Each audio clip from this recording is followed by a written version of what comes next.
Arkadaşlar bir müşterimizin nem problemi vardı. Onunla ilgili geldik problemi çözmeye.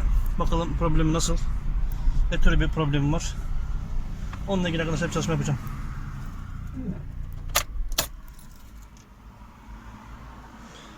Problem yer burasıymış. Zeminden su yükselmesi problemi varmış. Bununla ilgili arkadaşlar bir çalışma yapacağız. Beyaz fayans mıntısı kullanarak arkadaşlar, polizolon kullanarak, köster MDF kullanarak duvarların içinde arkadaşlar kendi geliştirdiğim enjeksiyon sistemini yapacağım. Hilti malzememizi duvara enjekte edeceğim. Sonra 60 gramlık su yalıtım filesiyle beraber beyaz fayans mıntısıyla arkadaşlar bir çalışma yapacağım yüzeye. Bakalım nasıl olacak. Alttan su yükselmesiyle duvarda patlak oluşmuş. Kalabudurdan, seramikten su çıkamamış. Bir üstünden duvarı patlatarak buharlaşmış. Buharlaşma esnasında da çoğu evde gözüken şu beyaz tuz kusmalarını yapmış. Arka tarafta bahçenin arka tarafında kilit taş var. O kilit taşların içinden muhtemelen su yemiyor. Binanın temelinden duvara sirayet ediyor. Çıkabildiği seviye bu. Buraya kadar çıkamamış. Bazı yerlerde tavanın tepesine kadar çıktığı gözüküyor. Burada sanatçı buraya kadar çıkmış. Bunun da sebebi Kalabudur'dan bir tık karşısı burası. Kalabudur burada olsaydı muhtemelen buradan çıkacaktı. Böyle gitmiş. Temelden su yükselmesi değil bu. Temelden su yükselseydi buradan da su çıkardı. Buradan su çıkmamış. Burada su yok. Sadece bahçe duvarından gelen su bu. Temelden su yükselmiyor muhtemelen. Arkada kilit taştan, duvara sirayet edilen su tuğladan çıkıyor. Aynı böyle dibe kadar gidiyor bu problem. O taraflarda yok. Şuralar temiz. Temelden çıksaydı buralar da olurdu. Şuralar tamamen temiz. Dolayısıyla bu bahçeden suyun geldiğini gösteriyor. İşaret o. Dondurabiliriz.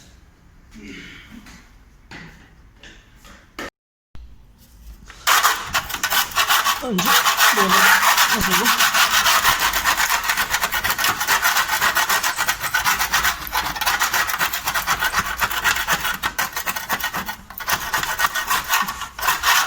Şunun nem gözüküyor. Şimdi yaz olduğu için kurumuş. Kışın muhtemelen çoğalacak bu.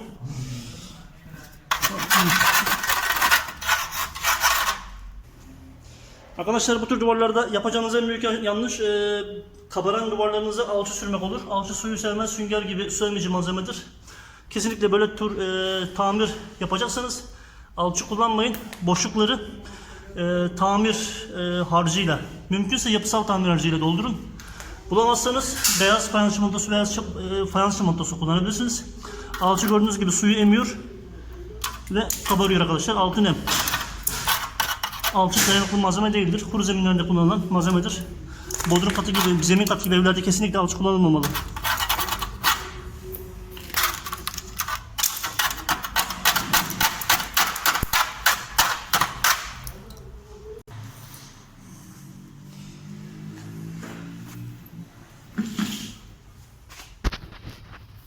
Yüzeyimizi kazıdık arkadaşlar.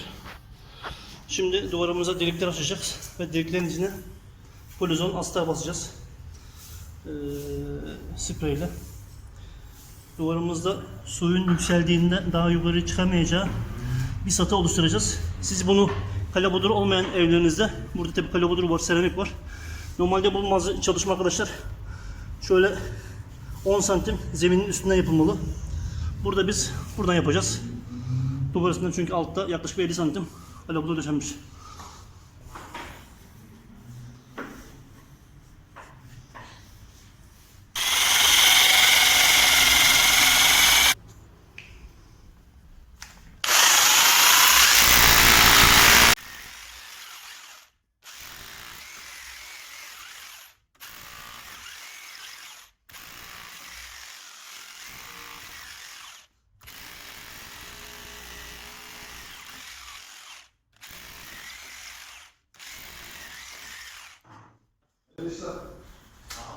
Bizim bir fotoğrafımız var orada.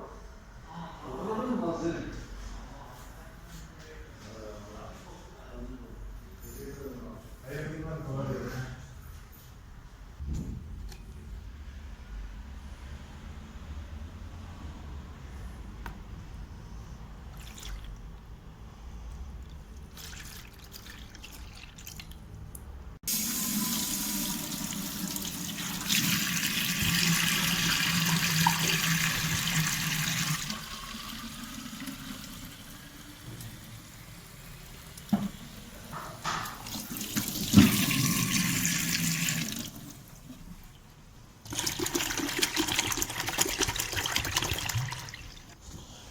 Normalde bu teras yalıtım işlerinde 1'e 7 sulandırılıyor. Ben burada 1'e 3 sulandırdım.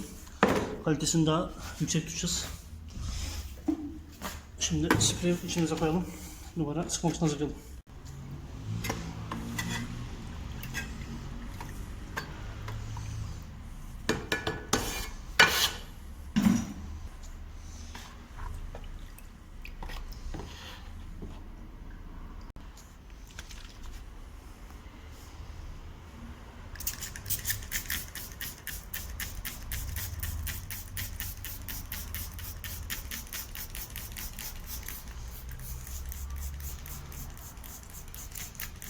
Hazırladığımız karışım arkadaşlar. İçeri basıyoruz. Tuğlanın içinde sağdan bolca bildiğimiz suyun yükselmesini engelleyecek bir tabak oluşturacağız.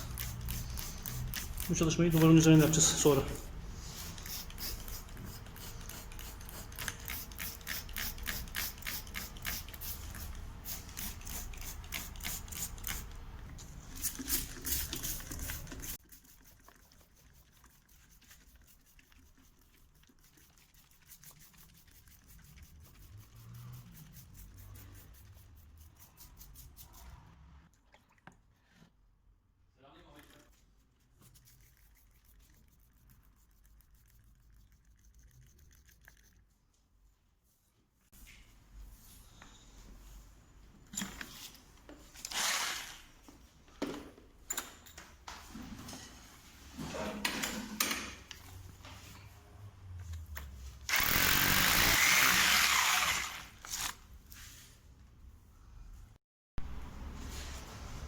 İlaçlama işlemi bitti.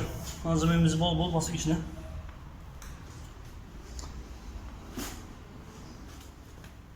Öncelikle arkadaşlar polizolun malzememizi bastık. Şimdi delikleri beyaz fayans suyla gene aynı cins polizolonla bir karışım hazırlayacağım, macun.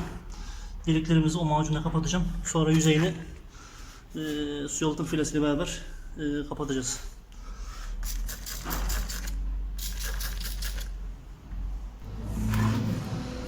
Aynı cins polizolun üzerine seramik yapıştırma harcı, beyaz fayans yapıştırma harcıyla harç hazırlayacağım ve delikleri kapatacağız.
Arkadaşlar birinci kat sıvamız kurudu. Filemizi çektik. Fileyi sıvanın içine gömdük. Görüntü kirliliği kayboldu. Şimdi son kat ince bir sıva çekeceğiz. Ve üzerine sünger işlemimizi yapıp çalışmamıza son vereceğiz. Ondan sonra plastik nefes alan bir boyayla boyanıp uygulama son bulmuş olacak.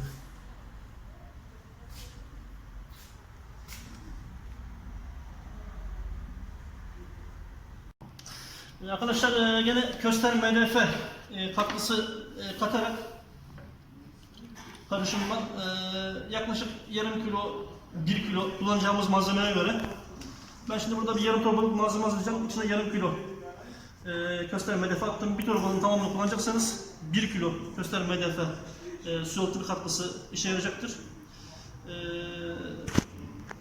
Yarım kilo 1 kilo en fazla 1,5 kilo fazla arttırmayın oranı veya azaltmayın. Malzememizi hazırlayalım. Son kat sıvamızı yapalım.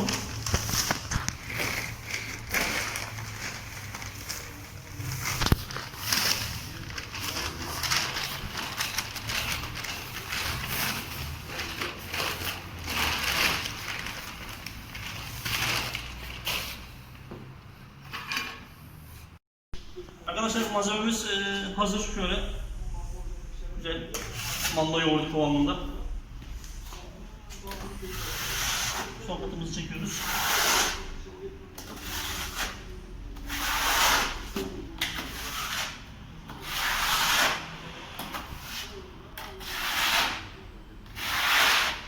Çektiğimiz malzeme alçı türü malzeme değil arkadaşlar. Başta dediğim gibi beyaz çimentosu.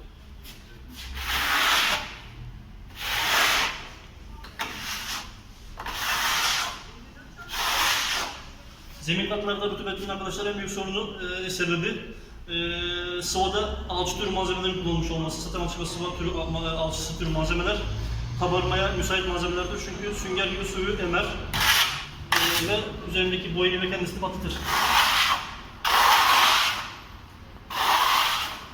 Oralarda tamir yaparken tekrar alçı kullanmamanızı tavsiye ederim. Bu tür beyaz pençe dayanıklı malzeme kuruduğunda kemik gibi oluyor.